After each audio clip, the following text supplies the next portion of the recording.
eficaz. Pero antes quiero felicitar al sector número 1, porque el día de ayer se hizo presente con todos sus líderes, vinieron los 4 líderes y gloria a Dios por eso. No así también felicitar a todos los demás sectores, pero el sector 1 estuvo completo, gloria a Dios. El día de ayer decíamos que lo que hace eficaz a un líder es primero que conozca el ciclo de lo que implica la conversión hasta candidatos a bautizos, candidatos a líder, a células, a gente alcanzada y más convertidos. Y decíamos que el enfoque de la célula era la evangelización y el enfoque del líder es la reproducción del liderazgo. Decíamos que el trabajo del líder es en equipo y que el líder tiene que rotar su célula y tiene que trabajar con la estrategia que es un invitado para poder tener células sostenibles y una asistencia de al menos 10 personas. Hablábamos de lo importante que implica conocer bien cuáles son nuestras metas para saber hacia dónde nos dirigimos, un objetivo específico en un tiempo específico, y el objetivo específico es ser eficaz. El tiempo específico es 1 año y ahora vamos a abordar el discipulado. Y vamos a abrir la palabra de Dios en el Evangelio según San Mateo, capítulo número 28. Y leemos del versículo número 18 al 20, y dice la palabra: y Jesús se acercó y les habló diciendo: toda potestad me es dada en el cielo y en la tierra. Por tanto, id y hacer discípulos a todas las naciones, bautizándolos en el nombre del Padre y del Hijo y del Espíritu Santo, enseñándoles que guarden todas las cosas que os he mandado. Y he aquí yo estoy con vosotros todos los días hasta el fin del mundo. Entonces, estos versículos nos están diciendo la gran comisión. Eso implica que debemos de definir qué es un discípulo. Y dice que un discípulo es un seguidor comprometido de Jesucristo que está creciendo intencionalmente para ser más como Él, extendiendo su misión, es decir, la comisión. En ese sentido, un discípulo va a ser alguien que es seguidor comprometido de Jesucristo, que está creciendo intencionalmente para ser como Él, extendiendo su misión. Eso es la definición de discípulo. Y hoy vamos a desglosar el concepto en 3 partes: en lo que es un seguidor comprometido, el que esté creciendo intencionalmente y que esté extendiendo la misión. Entonces, vamos,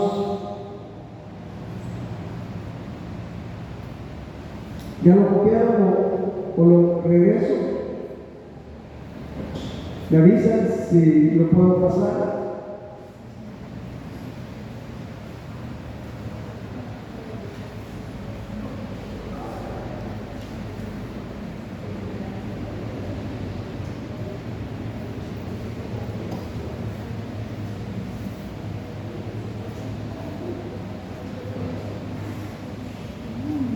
Entonces la gran comisión es para todo creyente.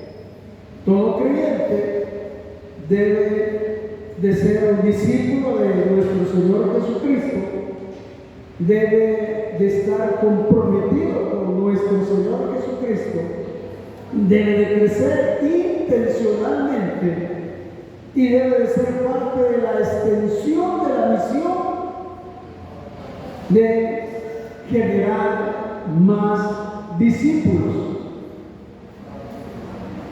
Por eso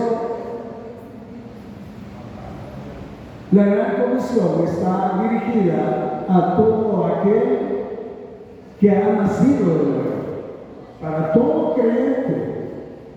Entonces, debemos de ser discípulos, pero hay unos que solo son seguidores y hay otros que son discípulos.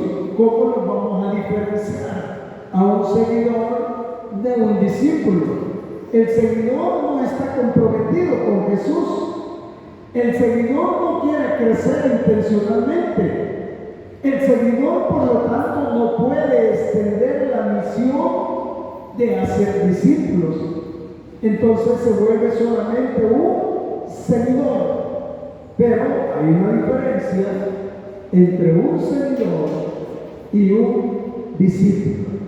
Entonces, vamos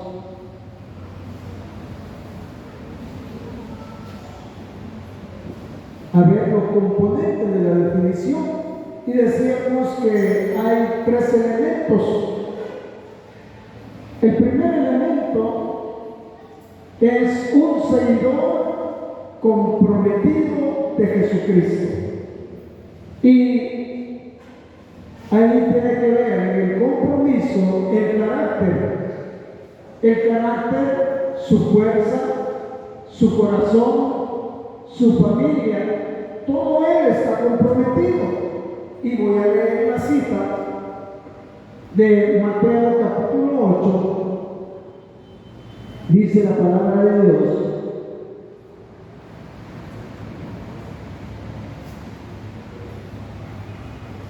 Mateo capítulo número 8, versículo 18 al 22, dice la Escritura: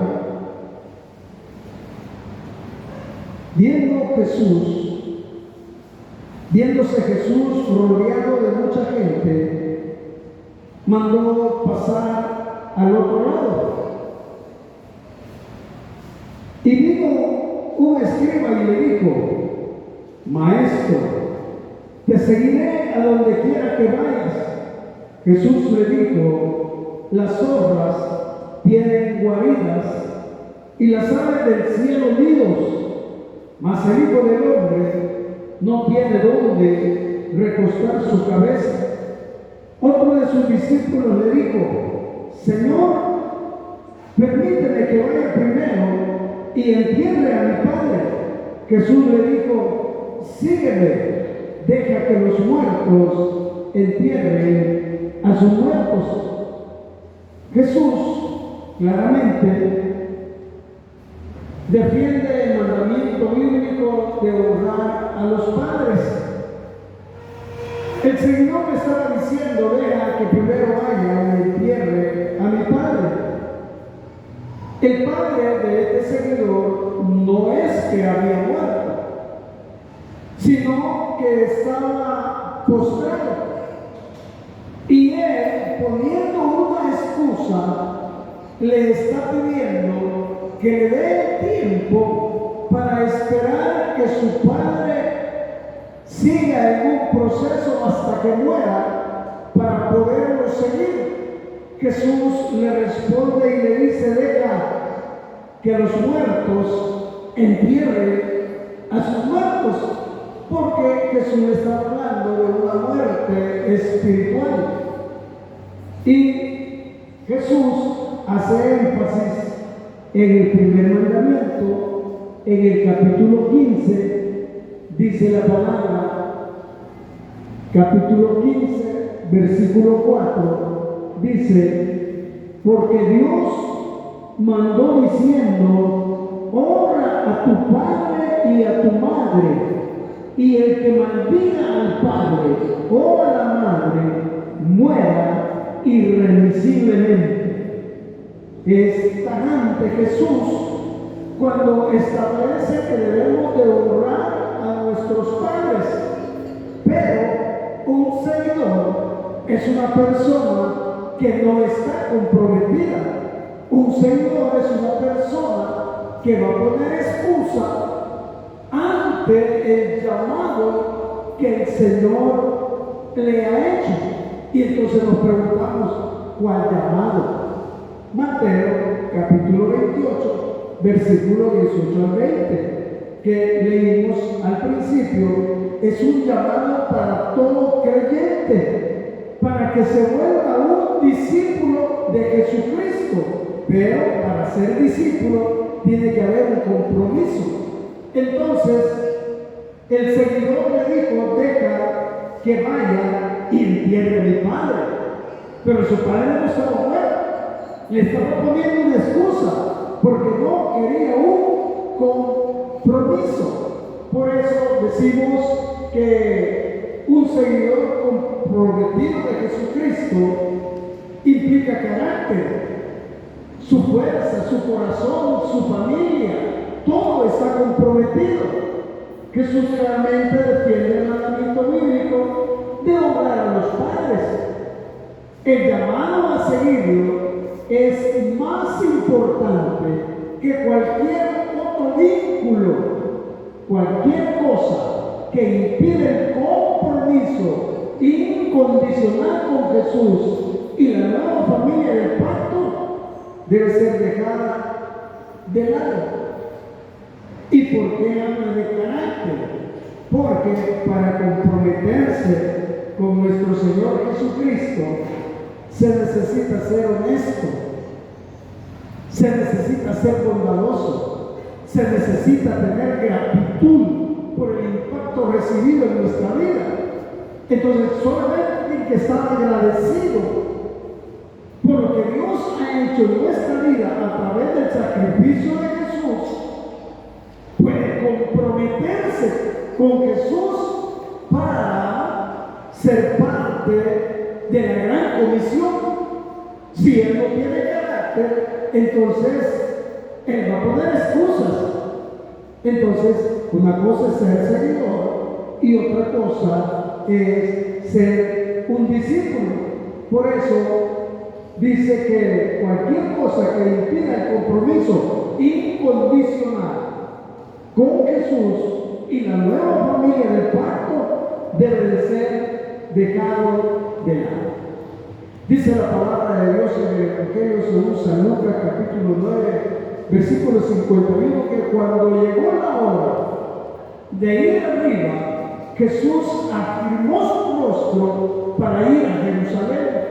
Es decir, fue un compromiso incondicional que Jesús había hecho de morir por cada uno de nosotros. Entonces ahora cuando Él dice, por tanto, ir y hacer discípulos, nos está llamando a que asumamos nuestro carácter y que por lo que de gracia hemos recibido, de gracia tenemos que darlo y tener compromiso con Jesús. Eso es lo que implica un seguidor comprometido. Muchos son creyentes, pero no discípulos. Un discípulo es aquel que está comprometido. Y aquí muchas veces nosotros, por el trajín de la misma vida, caemos en vacíos como al hacer la obra de Dios. Hemos venido martillando la necesidad de rotar las células con el propósito de no dejar de hacerlas. Pero se dan situaciones o variables que no están bajo nuestro control como discípulos, pero que podemos manejarlas si tenemos un anfitrión sustituto. Porque hay un compromiso. Entonces, si hay un compromiso, nosotros no dejamos de hacer células. Nosotros no rebuscamos porque estamos comprometidos con Jesús.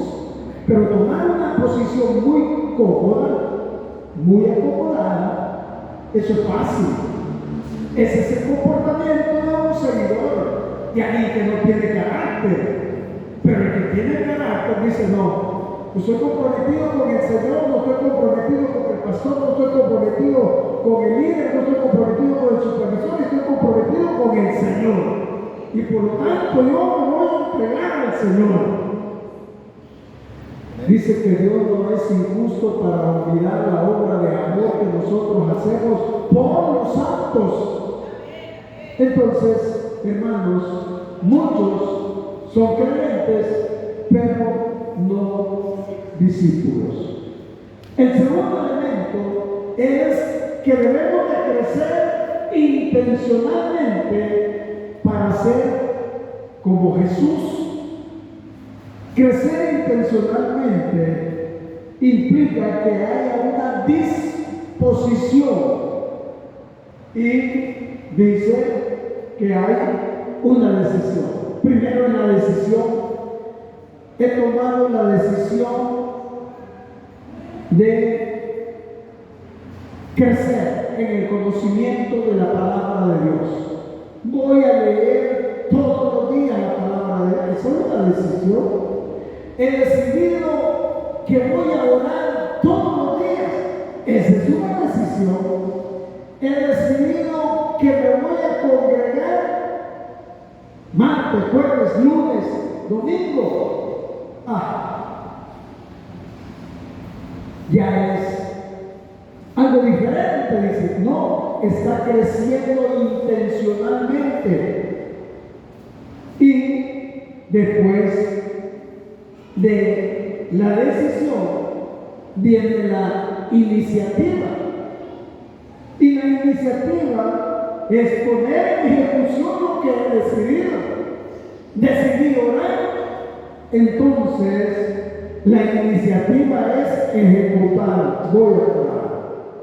He decidido leer la palabra de Dios todos los días, entonces la iniciativa es leer la palabra todos los días. Entonces, el tercer elemento es intrepidez.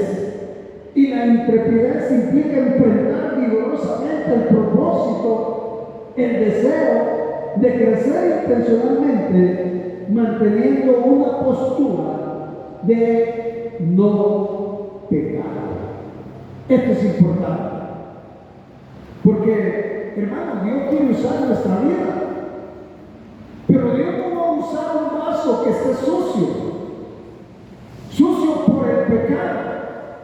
Sucio por un pecado no confesado.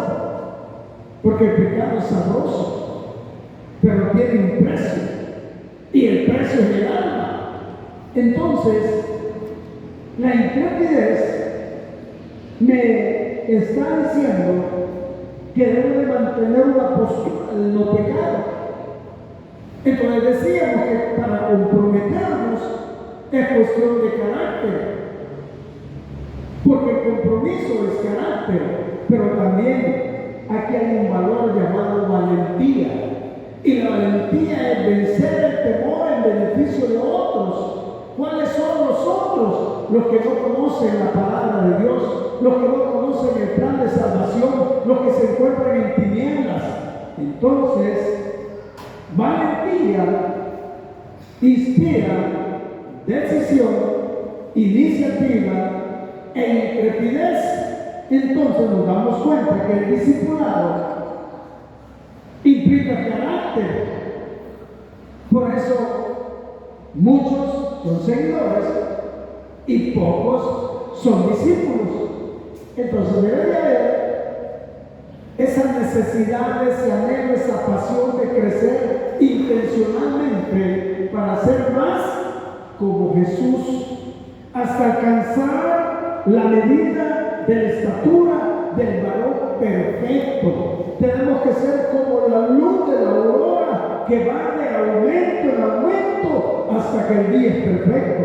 Si nosotros no anhelamos crecer intencionalmente, entonces no somos discípulos. Ahora pensemos cuál es nuestra condición entre el 21 de julio de 2025 y el 21 de julio de 2026. Pregúntese si ha crecido o si no ha crecido. O probablemente ha decrecido porque hay apatía, porque hay pereza, porque hay comodidad, y se da cuenta que se ha alejado del Señor y que subliminalmente, en lugar de crecer, ha decrecido. Entonces podemos dirigir el rumbo de nuestra vida para crecer intencionalmente. Por eso, el concepto de discipulado es compromiso con Jesucristo, crecer intencionalmente, y crecer intencionalmente es un tema de carácter. ¿Sí? Para crecer debe de haber carácter. Por ejemplo, la autodisciplina es un valor del carácter. Y la autodisciplina es enfocarme en metas valiosas, evitando distracciones. Pero no voy a poder enfocarme en crecer intencionalmente si no tengo carácter. Por eso, crecer intencionalmente es un tema de carácter.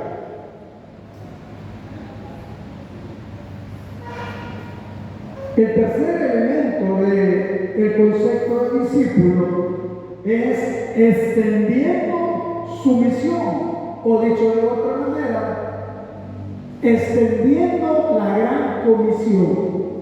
El discípulo debe de extender la misión hacia otros. Todo el sistema celular tiene como objetivo hacer discípulos a través de la célula. ¿Qué está diciendo en otras palabras? Que cada líder tiene que tener un discípulo. Cada líder tiene que ser un mentor. ¿Y en quién se va a reproducir el líder? En su asistente. Tiene que reproducir y de esa manera extender la misión en su asistente. Entonces, tenemos una meta de que cada líder debe de reproducir su liderazgo en un año. Entonces, si hay compromiso, si estamos creciendo intencionalmente, entonces vamos a poder extender nuestra misión.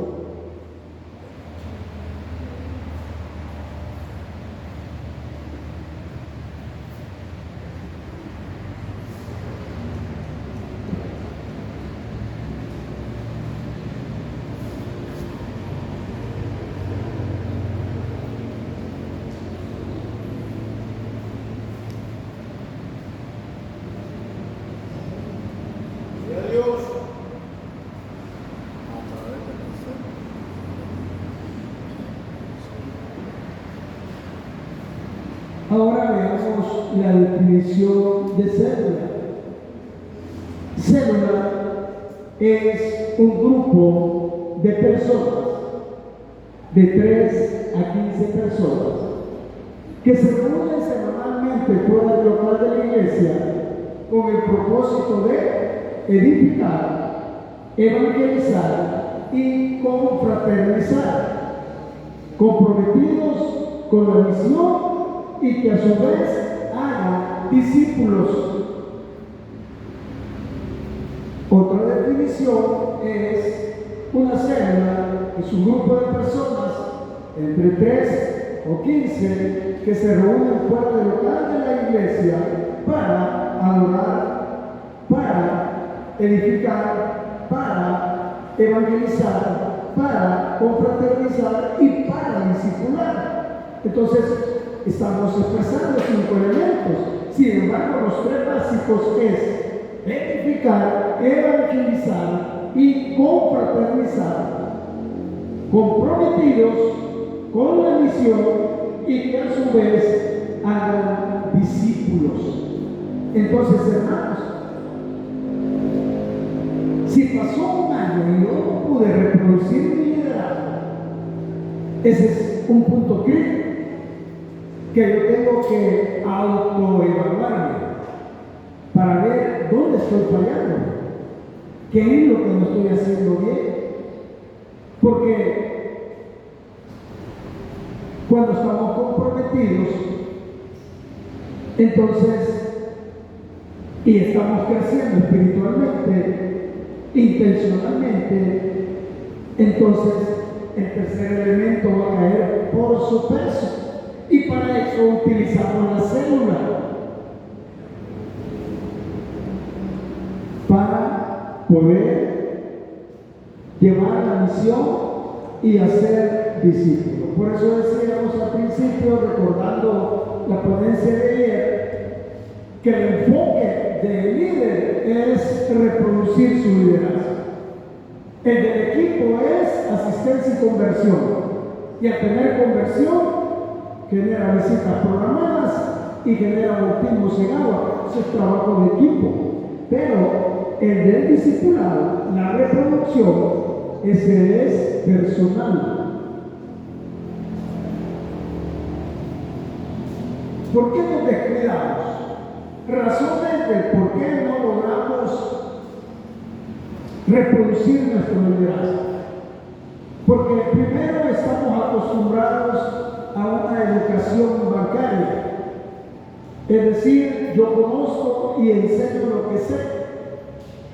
Es decir, el líder se prepara muy bien y eso es correcto. Y viene el líder y bien preparado llega a su célula y empieza a dar el estudio de forma tal que solo él tiene participación. Entonces, todos los que lo están oyendo dicen: ¡wow! ¡Qué hermano más elocuente! ¡Wow! ¡Qué hermano más elocuente! Yo no creo que pueda llegar a desarrollarme como él o como ella, porque estamos estableciendo una diferencia, un vacío, una distancia, y estoy generando el que no haya esa interacción.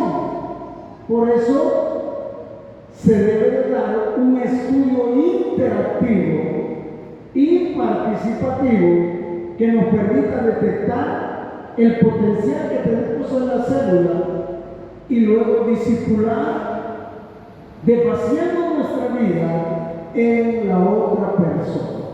Una vez el líder detectó quién es el que puede ser su discípulo, entonces se va a desvaciar en él, va a trabajar en él, lo va a motivar a él, lo va a asistir a él, lo va a ayudar a él, lo va a empoderar a él. Entonces hay un método llamado constructivismo. El constructivismo es diferente de la educación bancaria. El constructivismo implica construir mis nuevos conocimientos sustentados en mis conocimientos previos, lo que yo ya conozco. Voy a pensar en alguien que va a recibir una clase de matemáticas.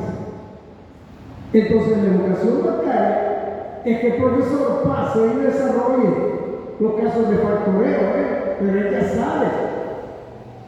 Él ya sabe, entonces, por eso dice ahí: yo conozco y enseño lo que sé, pero en el mundo él se queda abajo. Pero si yo vengo y le digo: ya conocen ustedes cuál es la multiplicación, cuál es la suma y la resta. Hoy ustedes solo van a encontrar dos números que multiplicados me den 56, que sumados me den 15. Entonces el alumno empieza a pensar, empieza a construir con los conocimientos que ya tiene de multiplicación y de suma para encontrar los elementos que le van a permitir factorizar la expresión. Pero él está aprendiendo. Es igual en el sistema celular. El líder tiene que empoderar a su discípulo para que él pueda experimentar. Primero leer la palabra. Lea, hermano, lea. Entonces, al principio probablemente le va a dar temor leer, pero con la práctica él va a agarrar confianza y va a empezar a leer más, va a empezar a leer con voz fuerte, va a empezar a leer asentado, respetando las comas, pero al principio va a ser una sola. Pero le está dando confianza. Ella sabe que tiene que hacer pausa cuando hay una coma, cuando hay un signo de admiración, tiene que levantar la voz. Ella lo sabe, pero no, porque está nervioso. Pero a medida que él va teniendo participación, él se va desarrollando.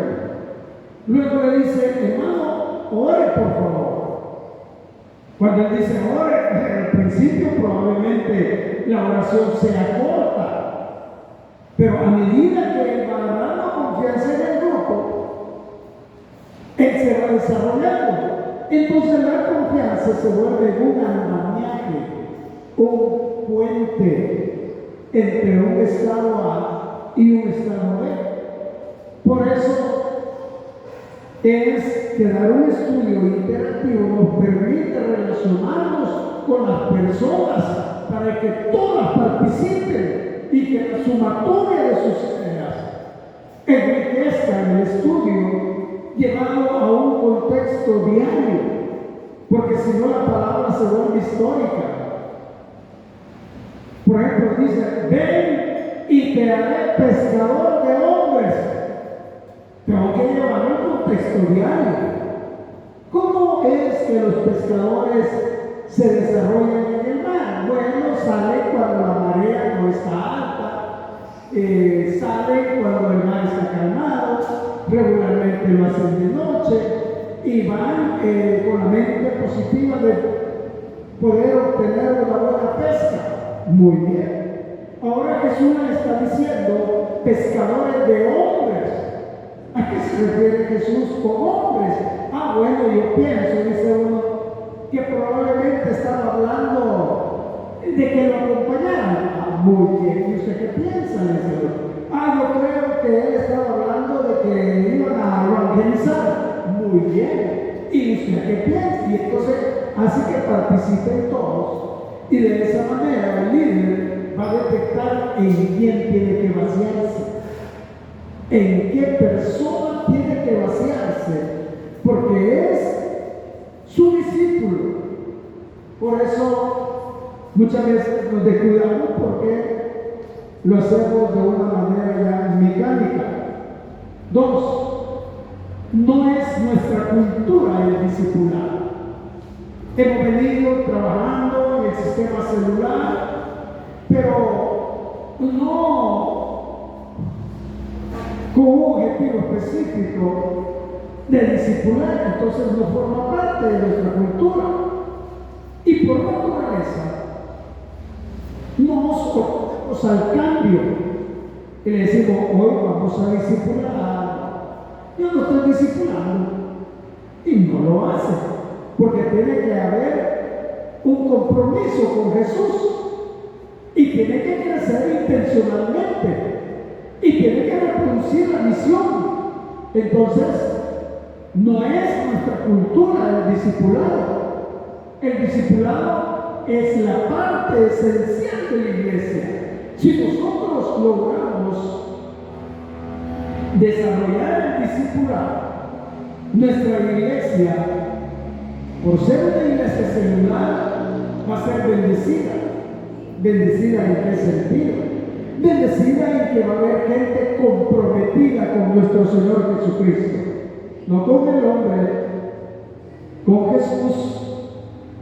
Va a haber personas, va a a ser una iglesia que va a crecer intencionalmente y va a ser una iglesia que va a poder reproducir su liderazgo. El cambio generacional no va a perecer en la iglesia. Por ejemplo, dice la palabra de Dios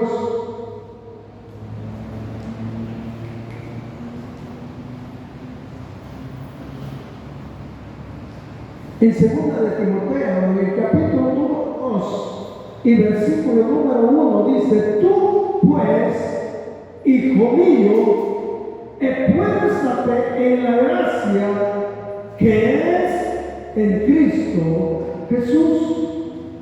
Lo que has oído de mí ante muchos testigos, esto encarga a hombres fieles que sean idóneos para enseñar también a otros. Entonces, nos damos cuenta que el discipulado que Pablo ejerció en Timoteo le permitió la reproducción del liderazgo. Dice: nosotros no somos discípulos. Cuando dice nosotros no somos discípulos, es porque no tenemos un mentor. Bajo esa óptica es que dice que nosotros no somos discípulos. ¿Por qué? Porque todo discípulo tiene un mentor. ¿Y que es un mentor? Es aquella persona de confianza a la cual yo recurro para poderle expresar mi condición espiritual, material, familiar, y poder encontrar un consejo que me permita orientar y solventar las dificultades con que me encuentro en la vida. Pero nosotros no lo tenemos. Cada quien ve cómo hace. No consulta con nadie. Quizás los esposos tal vez.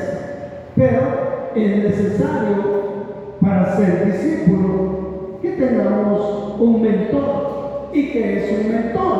Es la persona a la cual acudimos para recibir el consejo, orientación, discernimiento de la voluntad de Dios. Todos deberíamos de tener un mentor. El líder probablemente tenga como mentor al supervisor. El supervisor probablemente tenga como mentor al pastor. El pueblo probablemente tenga líder, pero eso solo es teoría. En la práctica no es cierto. Y como no es cierto, no somos discípulos.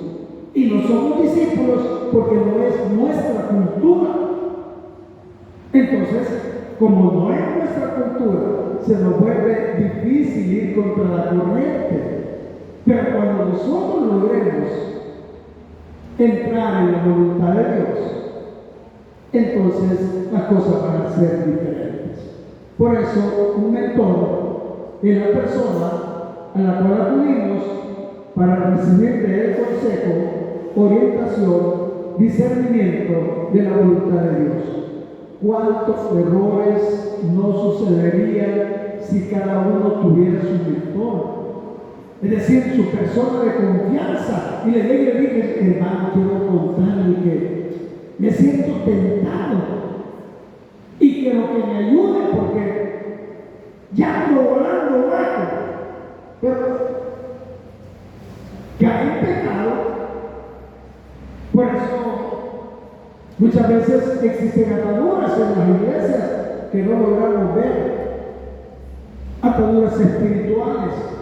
Porque hacemos la obra muchas veces con cargas, pero cargas del alma. Porque el problema en la tentación es cuando llega el alma. Porque tentados podemos ser todos, porque estamos revestidos de carne y de hueso. Pero el problema es cuando la tentación trasciende y llega al alma. Ahí está. Hay que seguir un proceso para poderlo sacar de la mente. Pero si no, se da la revelación en la iglesia. En ese sentido, necesitamos todos un mentor. Características del discipulado. 1. Persona comprometida con seguir a Jesucristo. Cristo es el centro de su vida. Esa es una característica del discípulo. Es una persona comprometida con seguir a Jesucristo. Cristo es el centro de su vida. Cristo es el centro de la familia. Cristo es el centro del matrimonio. Cuando hay esa característica, la persona comprometida con seguir a Jesús, entonces está entrando en la dimensión del discipulado.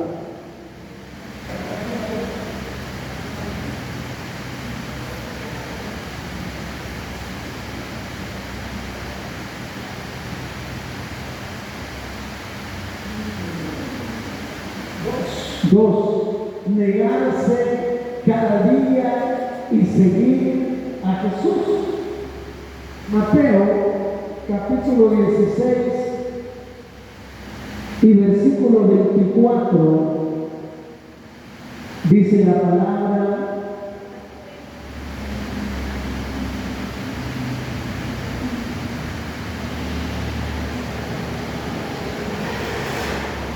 entonces Jesús dijo a sus discípulos: si alguno quiere venir en pos de mí, niéguese a sí mismo y tome su cruz y siga.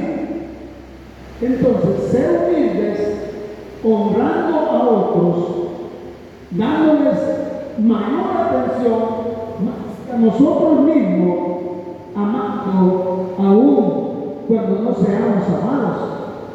Entonces, una característica del discípulo es negarse cada día y seguir a Jesús. Y cuando dice tome su cruz y sígame, quiere decir que pueden haber dificultades en la vida, pero que eso no nos va a frenar para seguir a Jesús.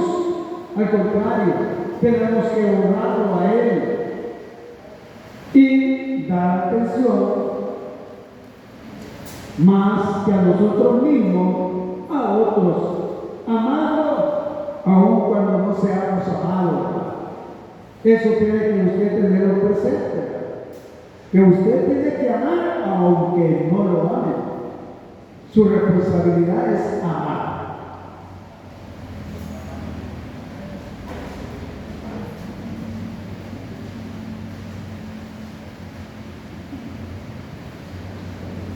Y 3, una característica del discípulo: la misión es parte de su vida, es decir, la gran comisión, y evangeliza todo el tiempo.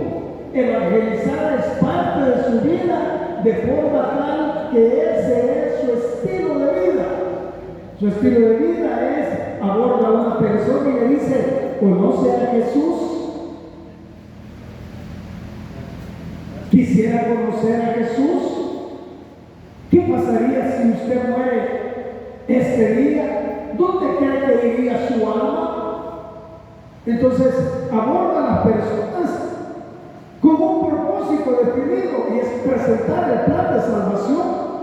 Por eso, una característica del discípulo es que la misión, la gran comisión, es parte de su vida, y él evangeliza porque es parte de su estilo de vida. Pero si nosotros no lo tenemos, nos vamos a mantener callados, herméticos, como en una concha, porque nosotros ya somos sanos y tenemos que evangelizar, porque forma parte de nuestra vida.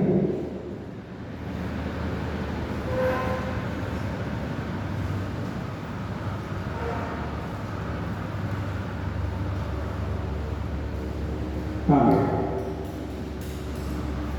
Eso es todo. No sé si hay alguna pregunta. El día de hoy el discipulado es una persona comprometida con nuestro Señor Jesucristo que está creciendo intencionalmente para expandir la misión. Amén.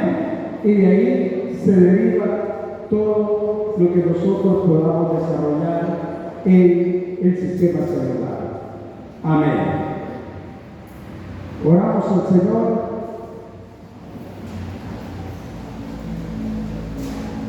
Nos podemos de pie para darle gracias a Dios. Hermano, solo una pregunta. Padre, le damos gracias por haberse revelado a cada una de nuestras vidas.